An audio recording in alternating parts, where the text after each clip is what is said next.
Have you ever wondered what the real secret is to becoming a billionaire?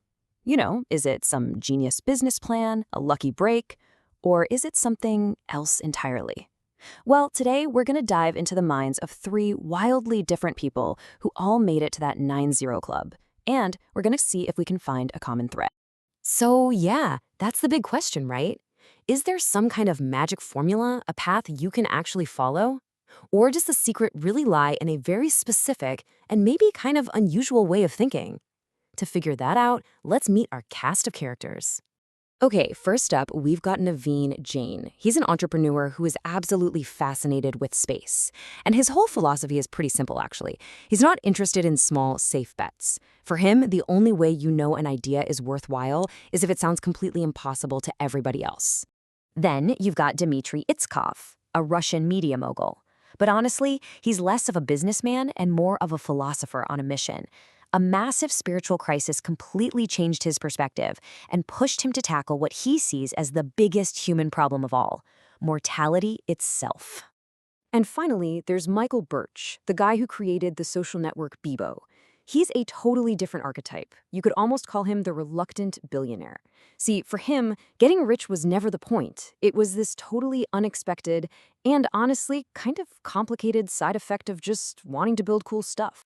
So, what's the very first thing that connects these three completely different guys? Well, it definitely wasn't a desire for money. For every single one of them, the journey began with a singular, massive, and, let's be honest, an almost unbelievable obsession. I mean, just look at the sheer scale of what they're trying to do. Navine wants to literally mine the moon. Dimitri is trying to solve death. And Michael, after selling his online social network, decides to build a real-world one, a huge multi-story social club. These aren't just business ideas. They're world-altering projects. And that right there, that's the common thread. We can call it the big idea philosophy. The starting point isn't, how can I make $1 billion? It's, what's a problem so huge, so interesting, that trying to solve it is the only thing that matters? Okay, so if the goal isn't the wealth, then what is it that's actually driving them? Well, this brings us to their psychology. Their relationship with money, with work, even with failure, it's just fundamentally different from most people's. Take Dimitri. He'd already made a fortune by the time he was 25, but he had this realization that more yachts and private jets were just an empty promise. His whole 2045 initiative, his quest for immortality, it's not about extending a life of luxury. It's about finding what he calls real freedom from our biological limits. The money? That's just fuel for his philosophical quest. Now let's switch over to Michael Birch. At the absolute peak of the dot-com bubble, AOL bought his social network Bebo for this just staggering amount, $850 million in cash. Now, for most people, that's the end of the story. Game over, you won. But not for him.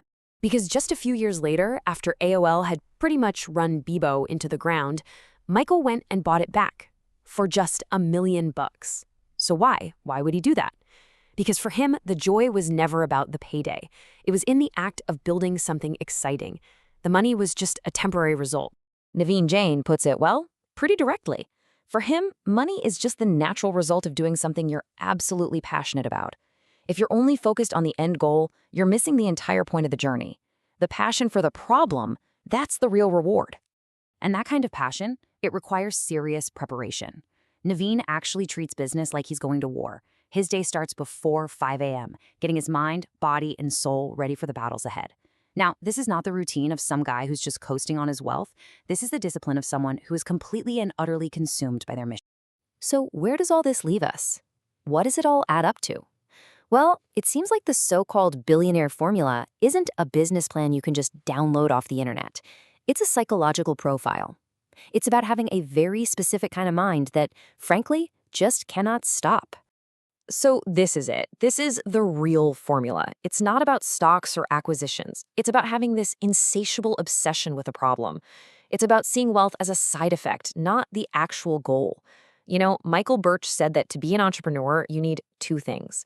You have to be stubborn enough to believe you can do it, and you have to be naive enough to not realize it's probably a terrible idea. It's this relentless, all-consuming drive to just build. And Michael's quote here just sums it up perfectly. For this type of person, there is no finish line. There's no moment where they say, okay, I've made enough, I'm done. The game itself is the reward. As soon as one project is over, they're just looking for the next problem, the next journey, the next thing to build. So at the end of the day, the secret isn't a skill you can learn from a book. It's a core personality trait. It's a fundamental lens that you see the world through, not as a place to extract wealth from, but as this amazing playground of epic scale problems just waiting for someone crazy enough to try and solve them. And that brings us to the final question, the one I really want to leave you with. Forget about the money for a second. If you had totally unlimited resources, what impossible, world-changing, crazy problem would you dedicate your life to solving? Thinking about that, that might just be the real first step.